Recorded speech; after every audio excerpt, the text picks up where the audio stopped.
ஒரு தலித் உண்மையிலேயே தமிழ்நாட்டில் முதலமைச்சர் ஆக முடியல அப்படிங்கிற ஆதங்கத்திலிருந்து அந்த வார்த்தை வந்ததா, இல்லை வேறு எதனா அதுக்கு அர்த்தம் இருக்குதா நீங்கள் நினைக்கிறீங்க? அப்போ திமுக நிலையானது அல்லன்னா திமுக கூட்டணியை விட்டு திருமாவளவன் வெளியே வரப்போறாரு, கூட்டணிக்குள் குழப்பம். திமுகவே முதலமைச்சராக ஒரு எஸ்சியை போடணும்னு நினைச்சாலும் இங்கே ஆக முடியாது. ஆதலால் நீங்கள் திமுகவை தப்பா நினைக்காதீங்க. இன்றைக்கு திமுக மீது இருக்கிற அந்த விமர்சனத்தை, தன் மீது இருக்கிற அந்த துரோகப்பட்டதையும் துடைத்தெறிவதற்கு ஒரே கல்ல 2 மாங்க அடிக்கிறாரு. சிஎம் ஆகிறது முடியலப்பா, டெப்டி சிஎம்னு ஒன்று இருக்குல்ல, அதை யார் ஆக்கணும்? திமுக தானே ஆக்கணும். நீ சொல்ற சமூக நீதி திமுக தானே அதை ஆக்கணும். நீ அதை ஆக்க சொல்லு.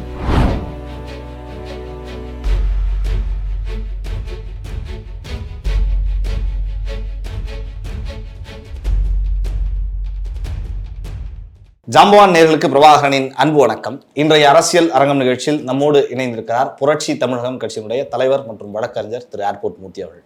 வணக்கம்ண்ணா.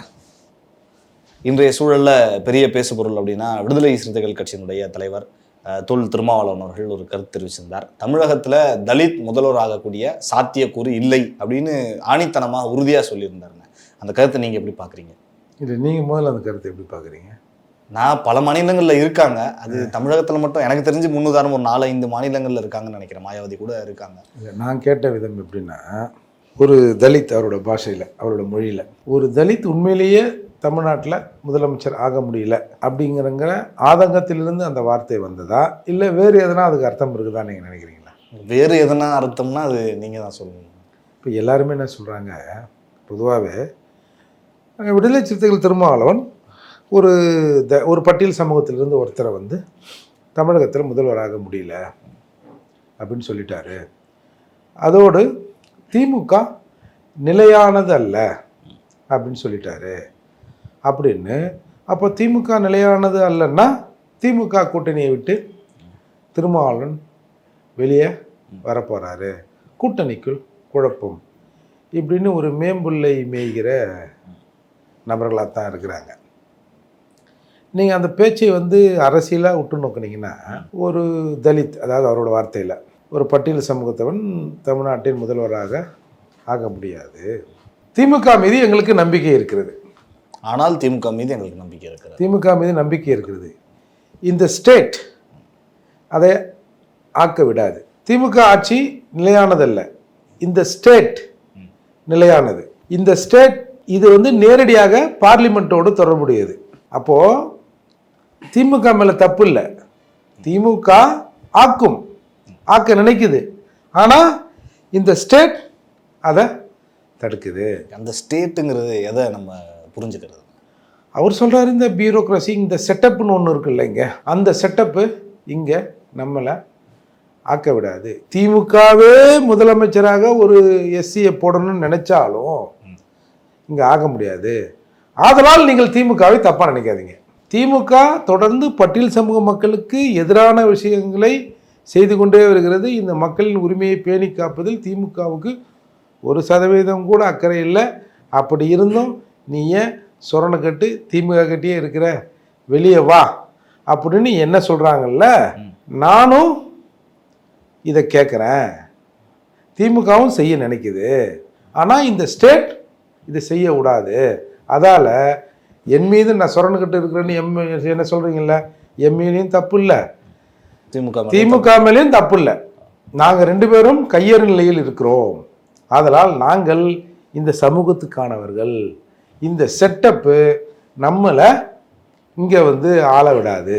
அப்போது இன்றைக்கு திமுக மீது இருக்கிற அந்த விமர்சனத்தை, தன் மீது இருக்கிற அந்த துரோகப்பட்டதையும் துடைத்தெறிவதற்கு ஒரே கல்ல 2 மாங்க அடிக்கிறாரு. அவங்களும் நல்லவங்க, நானும் இந்த சமூகத்துக்கு விசுவாசமானவன், நானும் கேட்குறேன், அவங்களும் செய்யணும்னு நினைக்கிறாங்க, அவங்களால செய்ய முடியல. இன்னொரு பக்கம் திமுக அரசும் நிலையானது இல்லை, அதுவும் மாறிக்கிட்டே இருக்கும். அவர் சொல்ல வர்றதுக்கு காரணமே, திமுக மீது எங்களுக்கு நம்பிக்கை இருக்கிறது அப்படின்னு என்ன அர்த்தம்? இப்போ எனக்கு நம்பிக்கை இருக்கா? எனக்கு நம்பிக்கை இல்லையே.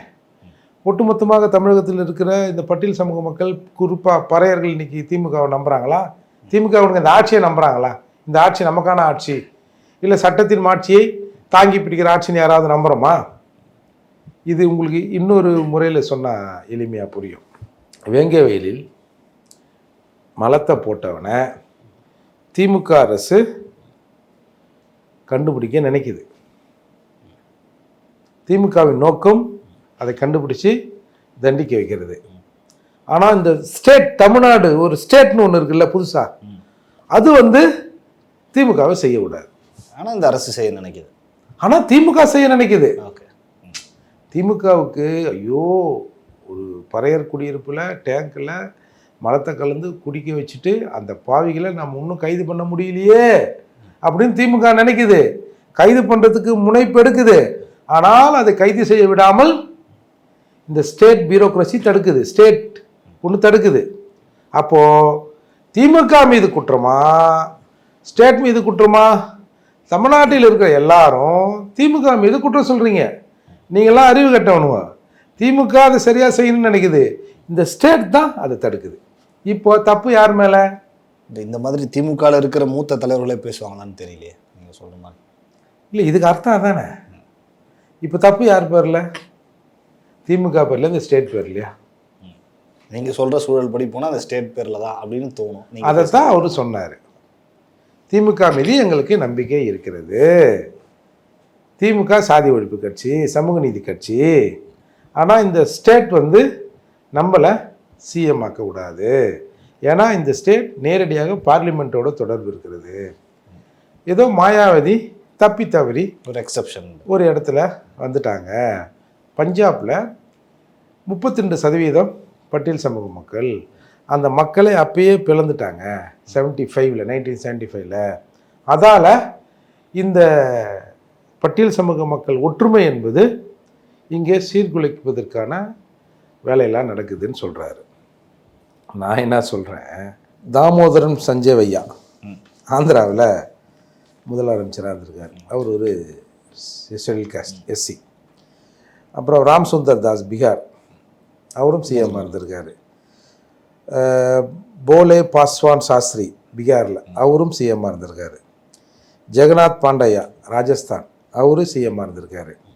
அப்புறம் மாயாவதி தெரிய 4 முறை சிஎம் இருந்தாங்க. இவர் ஒரு காரணத்தை சொன்னார்ல, 32% மக்கள் பஞ்சாபில் இருக்கிறார்கள், நம்மளை உடைத்து விட்டார்கள்னு. சஜ்ஜன் சிங் சென்னை பஞ்சாபில் முதல்வராக இருந்திருக்காரு. அப்புறம் மகாராஷ்டிராவில் சுசில் குமார் சிண்டே.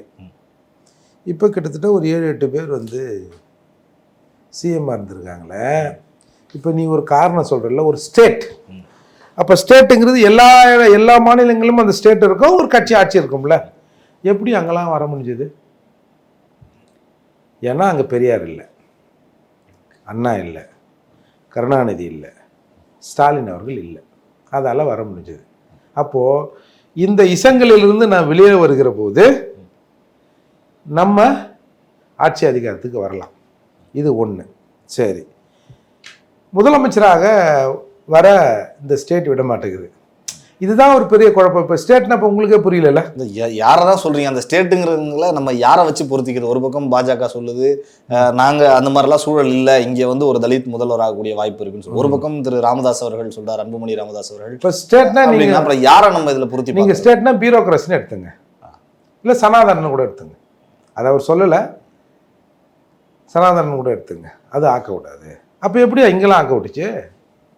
அதுக்காக தான் நான் முன்ன லிஸ்டிட்ட தலைவர்கள் அங்கே இல்லை. இந்தியா முழுவதும் நீங்கள் அவங்க சொல்கிற அந்த பியூரோ கரப்ட் இருக்குல்ல, இருக்கு. அப்போ நீ சொல்கிற வாதம் பொய். நீ பேசின அர்த்தம் நான் சொல்கிற அர்த்தம் தான். திமுக மீது இருக்கிற கலங்கத்தையும் துடைக்கணும்.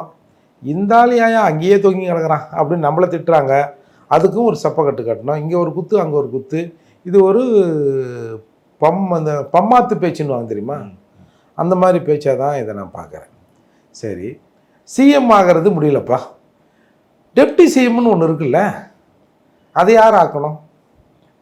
திமுக தானே ஆக்கணும். நீ சொல்கிற சமூக நீதி திமுக தானே அதை ஆக்கணும். அதை ஆக்க சொல்லு. சரி, அமைச்சரவையில் இன்றைக்கு 20% இருக்கிற பட்டியல் மக்கள் சமூகங்களுக்கான அந்த சம பங்கு, அந்த அங்கீகாரம் எங்கள் சதவீதத்துக்கு ஏற்ற மாதிரி இதை கொடுங்க. ஏன் ஒரு பட்டியல் சமூகத்திலேருந்து ஒரு அமைச்சர் நிதித்துறை அமைச்சராகவோ இல்லை பொதுப்பணித்துறை அமைச்சராகவோ இல்லை உள்துறை அமைச்சராகவும் ஆக்கினா என்ன நடக்கும்? காமராஜர் ஆக்கி காட்டினார்ல, சிறப்பாக தானே நடந்தது. இன்றைக்கி தமிழ்நாட்டில் இருக்கிற பெரும்பாலான அலைகள் வந்து கக்கன் அவர்கள் பொதுப்பணித்துறை அமைச்சராக இருக்க போது கட்டியது தான். ஏன் ஒரு பறையர் கட்டினா அணை நிற்காதா?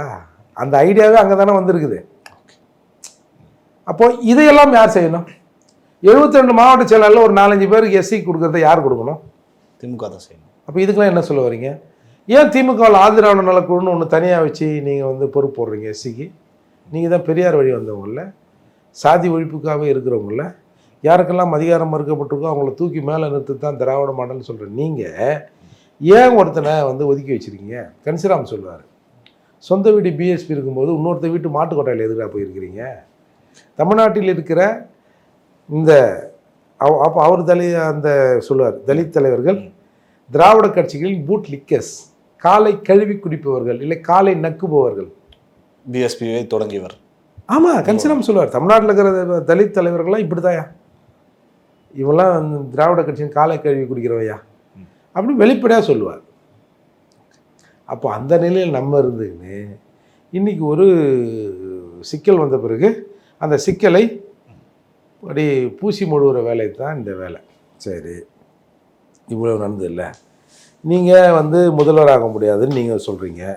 நான் ஒரு குற்றச்சாட்டை சொல்கிறேன்.